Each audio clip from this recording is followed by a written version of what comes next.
All right. Okay.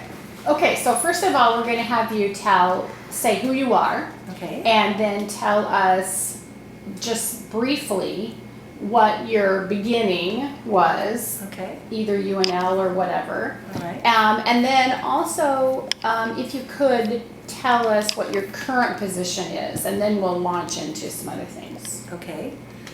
Well, I'm Marcee Metzger, and I am the Executive Director of Voices of Hope right now, and that really was my beginning, was starting with domestic violence and rape work, clear back in the 70s, in 1975. I was a student that had just come back from being overseas and had come onto the campus, and there had been a series of sexual assaults at Love Library in 1975. And a group of women students on campus got together to try to get the administration to do something about what was happening in the library and provide support for the women who had been sexually assaulted. And at that time, Gina Washburn, who was a local legend in some ways in terms of starting rape work, was very active on campus in trying to make sure that the administration was being supportive of these women.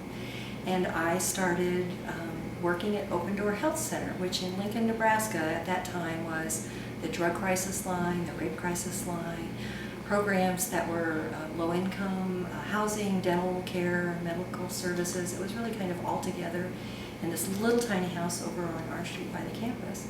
And I started working there, and Gina said, will you answer the rape line? Because I was answering the drug line. and at that time you had to be in the center to answer it. And so it was like 2 in the morning, and she'd gone off to the bathroom and thought we wouldn't get a call. And I answered the rape line, and I just started then, from that point on, we kind of backed each other up on the lines. Topher Hansen, who was also doing that drug line, would leave. And anyway, so there were a number of crisis lines. The suicide line was operated out of there, and a number of those were going on. And so that's kind of how I started working in the area of rape. I had had an attempted rape myself that I got out of, but a number of people were very badly hurt in Colorado. And so I was very motivated to say this shouldn't be happening to women. And that's kind of how I got my start, and then I can tell you some more about it. Okay, great. Let's just talk a little bit about Gina, since we aren't probably going to have the opportunity to interview her. So could you tell us a little bit about Gina? Gina Washburn was really the person who organized those group of women on campus and got a crisis line that was started out of the Women's Resource Center that had just started on campus. The Women's Studies program just started on campus, and the Women's Resource Center just started, and Gina went to them and said, is there a way we can have a corner and install a phone line here, and then people who are experiencing this rape would be able to call.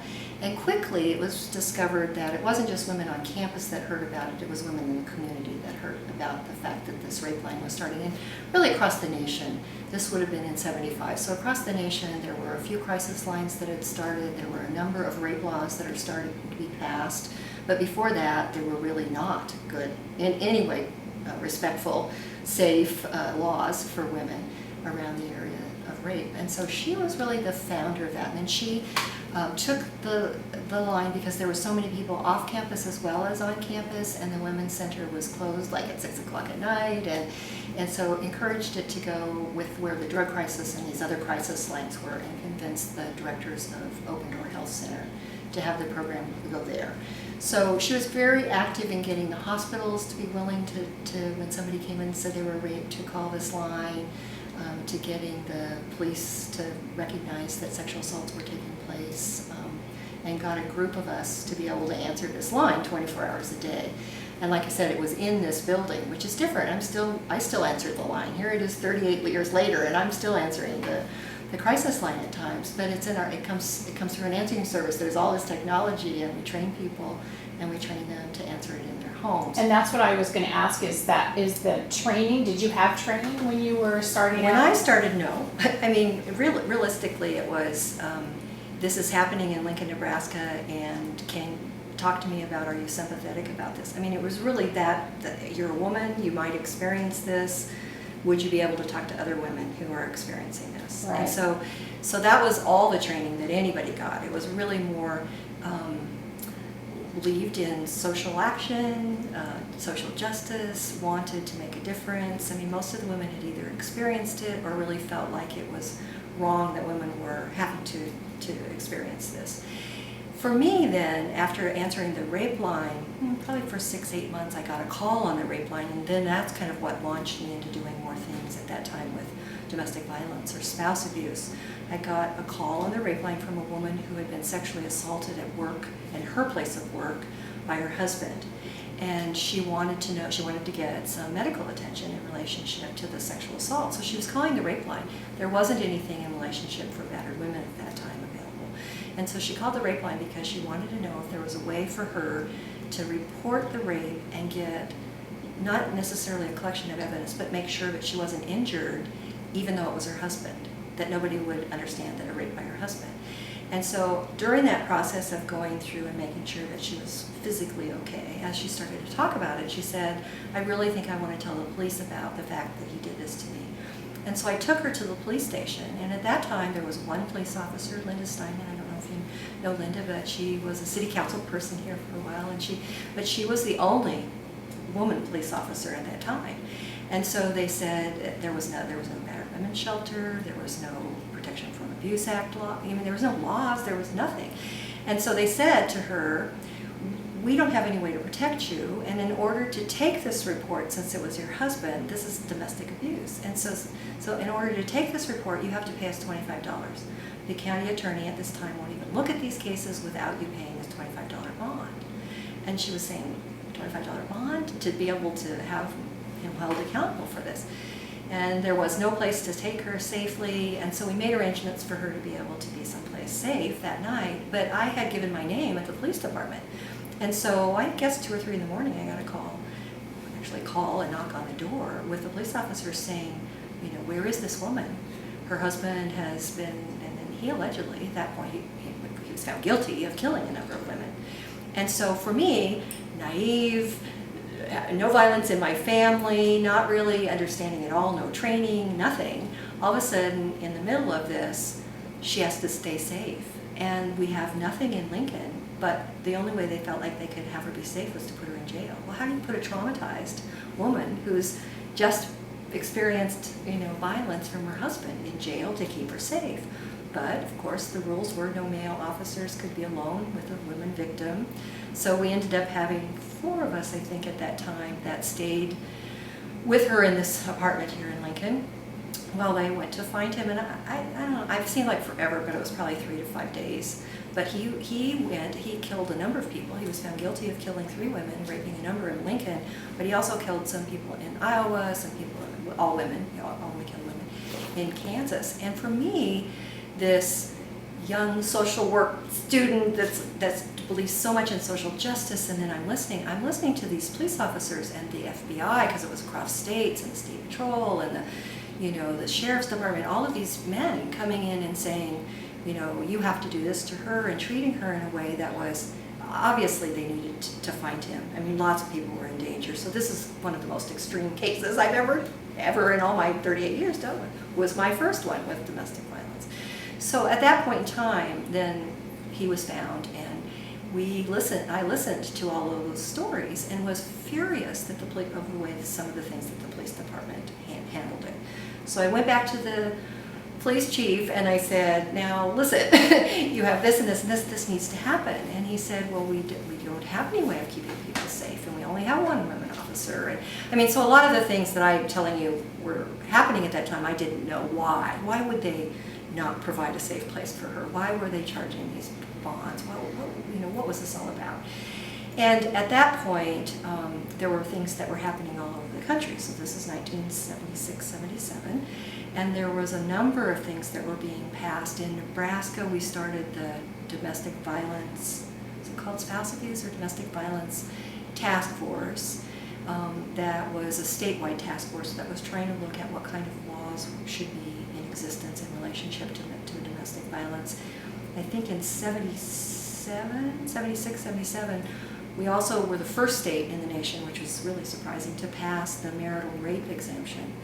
And in every other state, if you raped your wife, you could get away with it. We were exempt from it. And Nebraska was the first one who passed those laws, partly because there was this discussion about what was happening with domestic violence and sexual assault at the same time.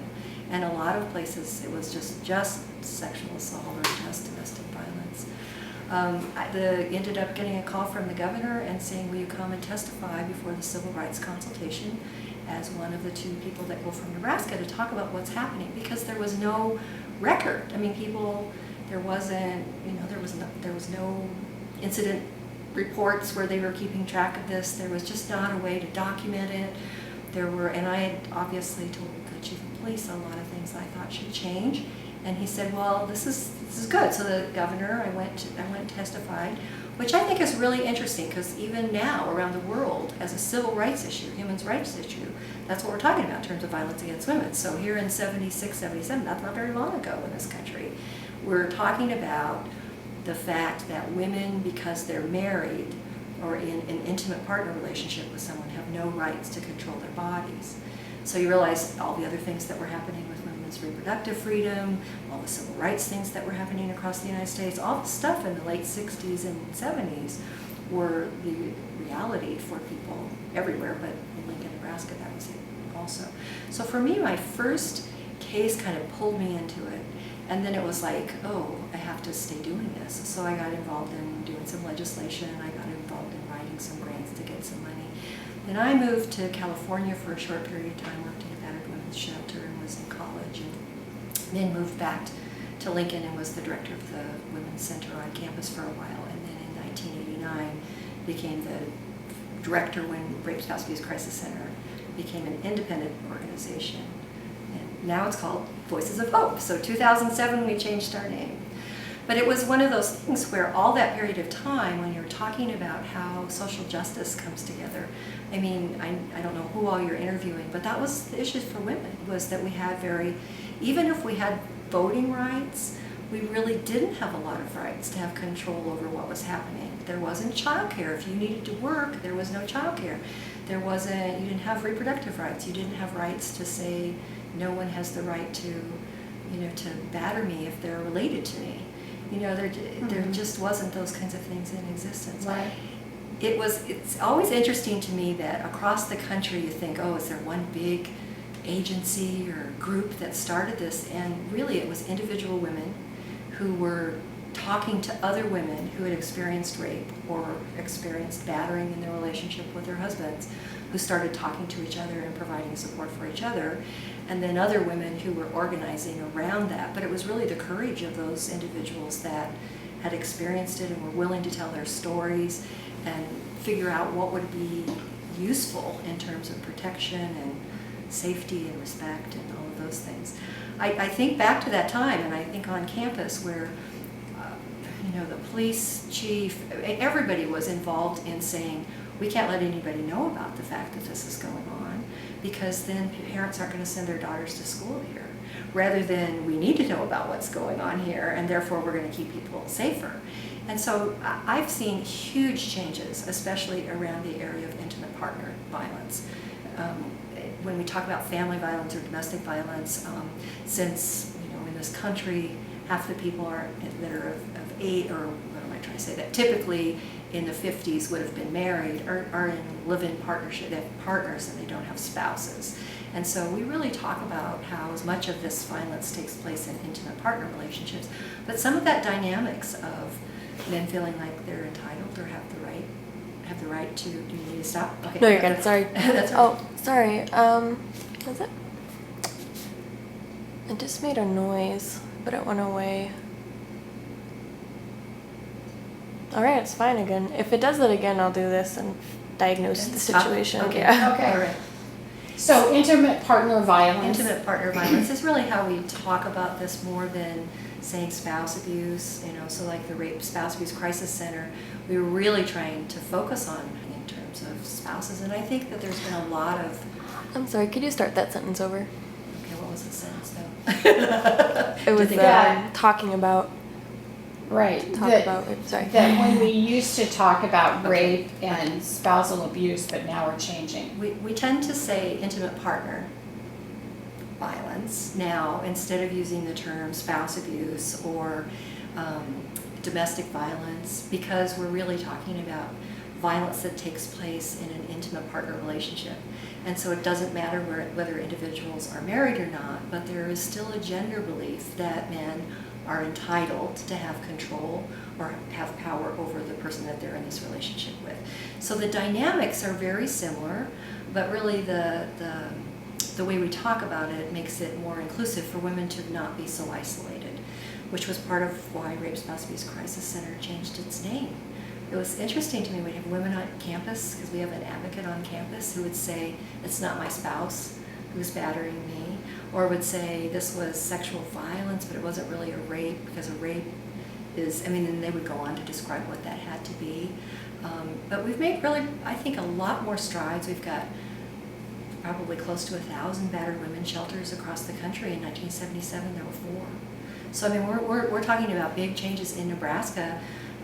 In Lancaster County, the same prosecuting attorney who would charge people $25 went on to change the law so that he would take victimless prosecution and say she's not the person who should be held accountable, he should, and therefore, we're not going to make it that it's her case against him, it's really the state's case. Wonderful. So really that was one individual who influenced, who totally changed a 180, really. And a lot of that came from lots of discussions with women like myself, where we're saying, now look at what you're doing. You're putting her in a position of having, being in more danger because she's the one who has to say, and he's the one who's living with her and then threatening her.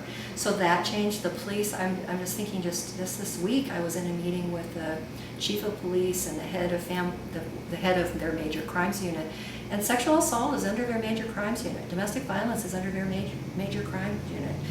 We used to beg to have them make a referral to us. Now, on the back of every single police officer's business cards, whether it's a traffic stop that they make or whether it's anything that they might come in for an investigation or have contact, on the back of it is Voices of Hope's number. So to me, the difference in terms of how collaborations have improved has made a lot of things much safer for women that are in intimate partner violence relationships. Now, I think domestic violence, the more of the silence is broken, we've got some better laws, we've got some better tools, protection orders, we've just had shelters. We've got a lot of things that are really in much better shape, I think, in terms of trying to be respectful to victim and deal with their safety, but also try to deal with more of the perpetrator's accountability. Because so long it's been, this is a women's issue, and we've had limited resources. So what we're doing, this last year we saw 2,000 women. So when you have limited resources, what do you do with prevention, and what do you do? That's our responsibility as an agency or as a women's group to hold perpetrators accountable. And I think of the 2,000 adults we saw last year, 300 of them were men who were victims. The rest of them were women who are victims. So we're still talking about a gender issue here, the roots of this violence still being a gender issue. We're not so far along in relationship to talking about rape. It's very interesting to me that I think when another change I would talk about for domestic violence was probably 89, 90, where the Surgeon General for the United States determined that the largest cause of injury for women 14 to 44 was intimate partner violence. And so with that being the largest cause of injury, as they started requiring emergency rooms to have to do screenings, and they started creating all kinds of opportunities for medical professionals to understand this issue, it no longer was just a criminal justice issue. A lot easier for somebody to say, my husband, who I love, the son, who's doing this to his wife, who I love my son, it's the neighbor, that's the best neighbor who's battering his wife. When we took it out of just being a criminal issue and we put it into being a social issue and a health issue, it changed the way people were willing to talk about it. So to me, that was a big change in our country in terms of not only, we didn't want to not have people take it seriously. It is a crime. It should be a crime. People should be held accountable for it. But at the same time, it's an issue that we all need to be addressing, and nobody should be living alone having to deal with this. And there's been a lot of strides. With rape, though, I think people still have a really hard time talking about sexuality, let alone sex and violence together. So I can go into a room and say I'm with Voices of Hope, and they'll ask me all kinds of questions about family violence and the co-occurrence between child abuse and violence. But when we come back to those issues about sexual violence, it's like, oops, move away from me. And I think about to those early days of talking about rape in our community and trying to get people to understand it was taking place. We do have a lot less stranger rapes in the country, and it's true in Lincoln, Nebraska too. We have a lot less stranger rapes, but most rapes are taking place between somebody who the individual knows. And so we're still at a place where there's questions about consent, there's questions about if there were alcohol involved.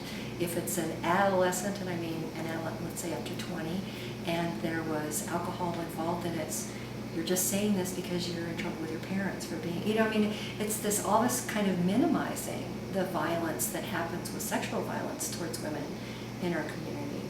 We just finished doing a study kind of on intimate partner sexual violence. And so we were looking at what the police department did differently. And right now, they've done huge things in terms of trying to. Still got a buzz or something? I think maybe when you're touching the metal part on that. So I shouldn't touch it. I'm sorry. sorry.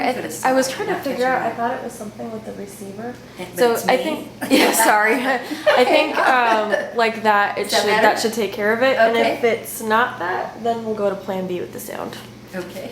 But I think that's good. Okay. I'm gonna restart. I've done this study in terms of intimate partner sexual violence, and because right now our police department has specialists with sexual assault, and this is very recent. They've really tried to figure out how to be more safe, respectful, hold perpetrators accountable better, and so they've got specialized detectives that do that. Now most sexual assaults are prosecuted as felonies, and most domestic violence are still prosecuted as misdemeanors, especially for first offenses, and that maybe. I mean, I think when we're talking about felonies, we get into all of these trials and a variety of other issues. And most women don't want their husband, the father of their children, to go to jail for 50 years. I mean, it's and our sexual assault laws. I mean, that's still on the books. It's first-degree sexual assault is 50 years. So, and the sex offender registry and all of those kinds of things. So when you put together sexual violence that's taking place in an intimate partner relationship, whether they're married or not, it creates tremendous changes in terms of how our system can respond, both because of the laws, but also because of the attitudes. So I've been talking to women in these focus groups and interviews, and women are saying to me the same things that I can remember as 19-year-old hearing from other women, that you can't be raped by your husband, you can't be raped by your boyfriend. If you're in a relationship with them, you can be raped by somebody that you're dating, but once you're in an intimate partner relationship, you can't be raped. And to me, it's like, what does that mean? You have no control over your body, and I think about all the reproductive coercion things when I'm thinking of what's happening for young women right now. The types of issues, they've got all the same issues. I mean, domestic violence is still there. The same as 1975. And the same as 1975. Now they've got some additional resources after the fact, I think, especially with dating violence and domestic or intimate partner violence. But I think when we're talking about sexual violence, I still see both in the studies in our own campuses, we've got advocates on the campuses at Southeast Community College and UNL and now Wesleyan, and those women are talking about this is happening on a regular basis, but it's something that we're not going to let other people know about. Do you think it's because of the judicial system and how so often they feel like they're victimized again by the judicial system? I think that's very much one of the issues. I think that there's been a lot of, you can see how the whole criminal justice system responds to the issue of sexual violence and the media. This does a lot of victim blaming, and I think that that's really clear to women. I think that the attitude about what women's rights are, I think women still don't see themselves as having some of the rights to that we would say, yes, you absolutely have this. Right. Yeah. I think that the attitudes about sex and violence have been minimized because of some of the media things. I don't mean just the victim blaming, but I'm thinking if you look at the amount of even mainstream media that refers to women being coerced or forced, or how funny it was that now they're making up after having violent sex, and how graphic some of that is. So I think that there's a lot of minimization about what the impact is. The impact, though, for women who are experiencing sexual violence is one of the greater, I mean, for us it's one of the bigger predictions. If somebody walks in our center and says, I've been raped by my boyfriend or husband, that we're immediately talking about what's their immediate safety. Now, we deal with that with everybody. Are you safe? Are there things that we need to do with safety? But when somebody discloses that, because most people don't, it takes quite a while before somebody comes forward and says, and I don't know how to protect myself from the sexual assaults that take place. So I see that as being a primary issue. We've been talking in our agency a lot about how do we deal with some of the human trafficking. What does that mean in terms of sex trade work? You know, what is consensual? What isn't? How does that fit with women being able to pay to feed their children? I mean, how do you make these judgments in relationship to what's happening to an individual? We have a number of refugees in this community that have either experienced trafficking, rapes in the camps that they were coming from. Some women that are here now had experienced and spoke up about it, and that's why they're refugees, is because they spoke out about the sexual violence. I mean, people are able to see that in terms of trafficking, but when we think about some of what people are just defining as prostitution, well, I don't believe a 16-year-old, even if they need the money, they've run away from home because of other things that have been happening in the home. That's not. We're back to blaming the victim again. Yeah, Not looking it's at not the the issue. choice they would make. No. Yeah. And they may say it's my choice right now because it means that they're not living under a bridge and begging for food, but it isn't their choice, and we shouldn't have individuals feel like they're women in this country and all around the world feel that the only way to be able to have control of their own bodies is by being so isolated from anybody else, and that's really, that to me, that's frightening to still hear that. After, I mean, I know this time frame from 1975 to now in our history is not very long. And so for me, it's my adult life, Right. It was my adult Right. life. I started doing this work almost by accident and then continue to do it because I feel so strongly that women shouldn't be experiencing this. This is a social justice issue. But I see the changes. So I know that myself, the women that I work with every day, whether it's the staff I work with or the woman who comes in and discloses what's going on, are changing the world, both individual and family and culture at a time. Recently, I had a wonderful opportunity to edit a book with a couple of professors that was on family violence from a global perspective. And we asked academics, really it got set up through what would be family consumer science across the world. It got set up because a couple of these teachers or faculty really were studying and working around what was healthy families, what could happen in relationship to all these countries about social change laws around families. And so we asked these academic professors to match up with programs like mine and to have individual stories told about how women were experiencing this in their country. We asked for them to come about it from a strengths perspective, because almost everywhere we look, we're coming at it from oh my gosh, these horrible things are happening, and here's all the gaps in services, and here's all the problems. So we asked them to identify what was happening in their countries, but we also asked them to identify some of the things that were working for that individual woman, for that individual families, for their culture. So a community, and we asked them to come up with those kinds of stories and to not just have, because this was an academic book. I mean, really, it's published for being teaching in the college classrooms. But what happened was that what people were doing in other countries were many of these developing countries, and I think about you're going to Guatemala or the experience that I had in spending time in China and the ongoing discussions I'm having with women in Brazil that I met with while I was working in Brazil. The things that they're doing in those countries are what we were doing 35 years ago. And it was making sure that we were documenting what was happening. It was making sure that women were talking to each other and providing support and not being so isolated. And it was focusing on safety and what was the lived reality and being able to articulate that so that you could change the policies and the procedures and the laws. In some of these countries, so like Brazil, my first time to Brazil, they had just become a democracy. Women had more rights in terms of their human rights constitution than would be in the United States law for women.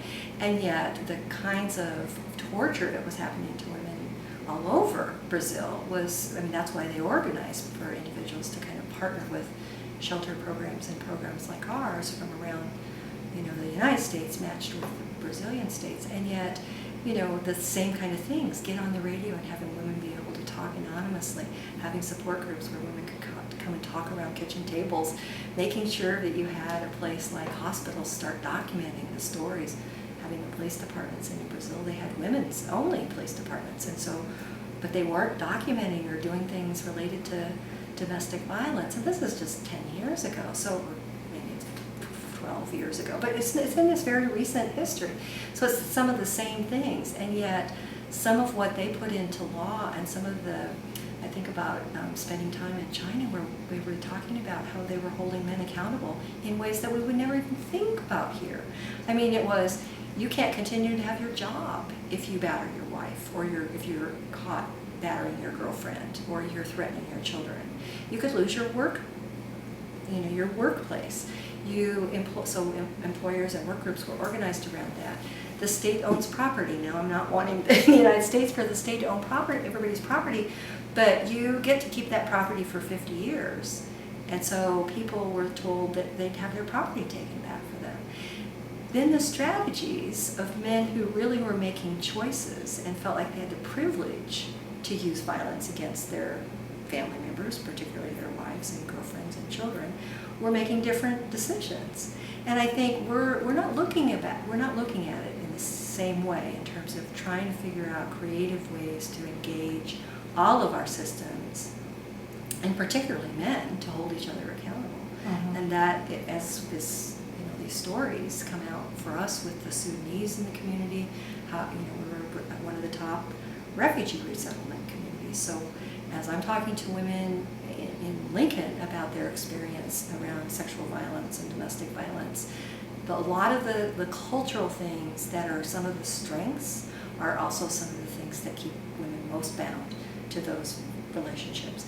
And I think that's, breaking that isolation. All the same kind of things are still there. So we have a lot of work to do. Yes. And we have a lot of hope that lots of change can happen. I really, really believe that. I think that Voices of Hope has a wonderful name because we do a lot of both our crisis line and our individual, all of our advocacy for women all over, and our advocates that are on campus and in the hospitals and the courtrooms and all those kinds of things. They're not only working as an individual voice with a woman who may not be able to do that at the time because of the trauma, but they're also working as systems change advocates. And I think that that's got to happen. And I think we're needing to do more of what we were doing in the 70s, 60s, and 70s, where civil rights groups are coming together and talking about how is racism impacting and the power and privilege that goes along with that. I think it's more than just looking at gender. I think we're talking about class and race, and we have to be having some of those discussions if we're going to continue to change the attitudes and the culture, not just the individual lives, because I think we've made some great strides in terms of the individual lives. Right. And perhaps maybe also just recently thinking about the judicial, if what we're doing through our judicial system preventing sexual violence, then how do we change the attitudes of men, and what maybe penalties like you were talking about will change that? Or just saying this is the threat of some kind of a criminal action is obviously not always working. It So isn't always working. we need to make it different than that to So be able to be effective. It's such a balancing act, Kathy, because if we're talking about, we want people to understand the devastation that happens to individual women who are raped. We want them to understand the trauma that goes on there. We don't want that to be minimized. So to not talk about it in the sense of this is wrong and therefore we should protect people from this and have it be a criminal act is really challenging. When we're talking about that happening by a stranger, people are much more willing to say, let's figure out ways to hold this person accountable and to protect others from his behavior. But when we're talking about most of the rapes taking place by somebody that the individual knows, we're back to the same thing I was saying earlier about when we first started breaking into seeing violence against women in relationships, separate from the sexual violence, the domestic violence part. When we started talking about that as a health issue, as a social issue, and got away from just talking about it as a criminal justice issue, or even as a women's issue, we started really breaking the silence and creating opportunities to change some of those laws or policies that really then reinforce the change in attitudes too. And that, I think, some more of those things have to happen with sexual violence also. So if you were having an opportunity then to talk to women, and you were saying what your advice would be or what you see still needs to happen, I mean, you've talked a little bit about that, but if you were talking to individual young women and you say, you know, here's what I think women need to do today. Well, I still think it's women taking stock of what's happening in their own life and sharing their reality. I'm really back to that. So I think that hiding a sexual assault is still very, you know, it's not okay to talk to other people about it and how much it's impacted. So to me, it's finding your voice. I really feel like young women need to find their voices and feel good about speaking out. So whether it's an issue on climate change or whether it's an issue on addressing, you know, the inherent racism that's taking place in the community, the things that they see that they want to change is feeling empowered to be able to make those changes.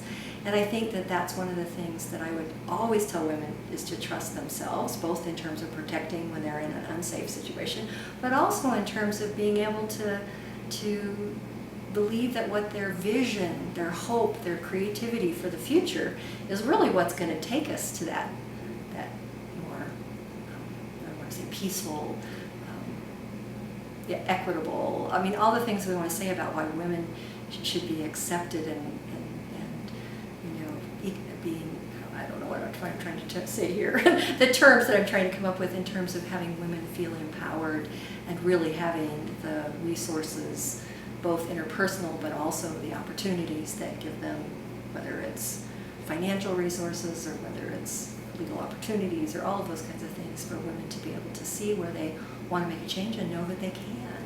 And I think for young women in the 60s and 70s, we saw that happening everywhere. I mean, we saw so much injustice. I mean, it was so blatant. I think now it isn't as obvious because there are some resources, but it's still so prevalent. I mean, I can't say that 1 out of 4 women are raped in their lifetime and not say that this is a major issue still. So to me, it's trusting that you can make a difference and go and figuring out a way to do that. But one of those things is really talking to other people. So it's grabbing old ladies like me and saying, you know, tell me some of your stories and I'll tell you some of mine, because the creativity, you know, I work with a lot of women who come in every day, both experiencing this, but also that want to make a difference. And I know for me, who's been doing this for a long time, and I've got staff that have been there for 20 years, it's the creativity, it's the hope, it's the vision, it's the belief that this can all change, that woman who walks in the door and has an idea that really, I think, has made our agency, when I think about an agency that's really focused around ending violence against women and children, our agency is really still very much a grassroots agency and still women identifying problems and figuring out solutions. Whether it's the individual women in the battered women's group or whether it's the woman who walks off the campus because they've come from a women's studies class and they're furious about what they're hearing about what's happening to women on a daily basis around the world, and then realizing that it's happening in their own community. So I would just say you're our hope. I really do believe that for the young women that are coming up to take on all of this work.